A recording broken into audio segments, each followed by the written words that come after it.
為促進本地資源循環利用，減少堆填區負擔，政府喺2015年設立回收基金，支援回收業界提高作業能力同效率，推動回收業嘅可持續發展，從而促進廢物回收再造。回收基金至今已資助過百間企業及機構，推行多個項目，有效提升資源使用效率，並減低對環境嘅影響。回收基金點樣幫助回收業界提高回收效率同質量，以至將廢物轉化為有價值嘅產品，推動綠色經濟呢？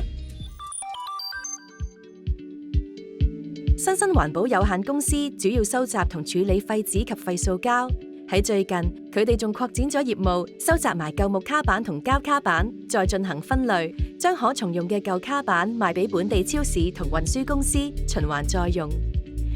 我哋見到大量木卡板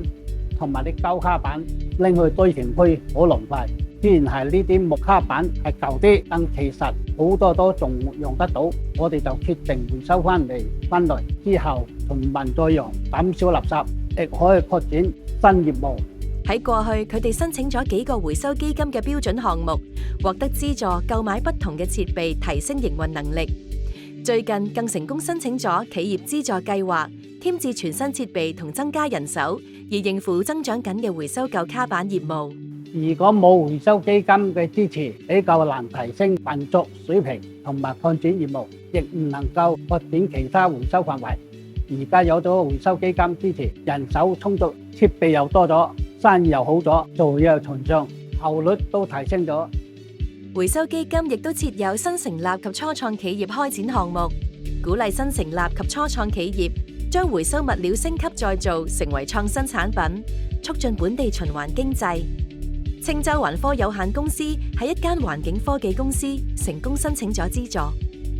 佢哋喺酒店收集廢蠔殼，然後運去水泥製造廠處理，以取代石灰石原材料，作為製造水泥嘅其中一種材料。為咗響應循環經濟嘅理念，我哋積極尋找可持續嘅原材料，希望透過創新嘅方式減少耗用天然嘅石灰石，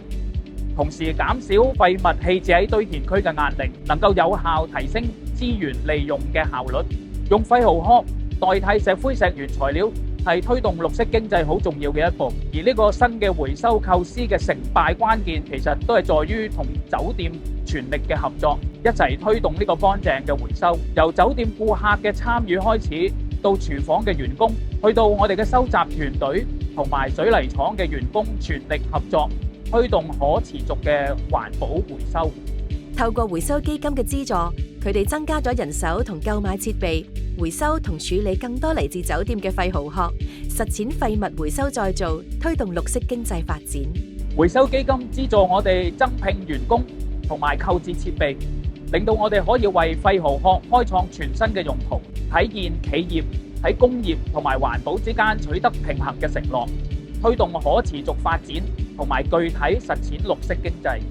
另一間成功申請新成立及初創企業開展項目資助嘅眼鏡公司 Contact Lens Easy Company Limited， 透過收集廢棄嘅隱形眼鏡殼，升級再造成眼鏡框。我哋嘅主要業務就係為客人配眼鏡啦，同埋售賣隱形眼鏡。當初發現原來塑膠都有分類嘅，同埋 con 殼係5號膠，可以回收。市面上亦冇人回收 con 殼，所以我哋希望為環保出一分力，收集後將佢哋運送到去唔同嘅合作機構，升級再造成眼鏡框並銷售，為客戶提供環保嘅選擇，實行可持續發展嘅理念。喺回收基金資助下，公司提升咗回收能力同效率，因此有能力擴展回收網絡到不同企業及團體，用回收材料製成嘅環保產品，俾消費者多一個選擇嘅渠道。我哋係首創回收康殼升級再造成眼鏡框，要研究點樣製成膠板之後再造成眼鏡框，遇到好多挑戰同問題。所以回收基金嘅資助幫助到我哋加強宣傳同埋資助研發製造，令到大眾認識我哋嘅回收計劃同埋產品，幫助到環境之餘，亦都可以推動到綠色循環經濟。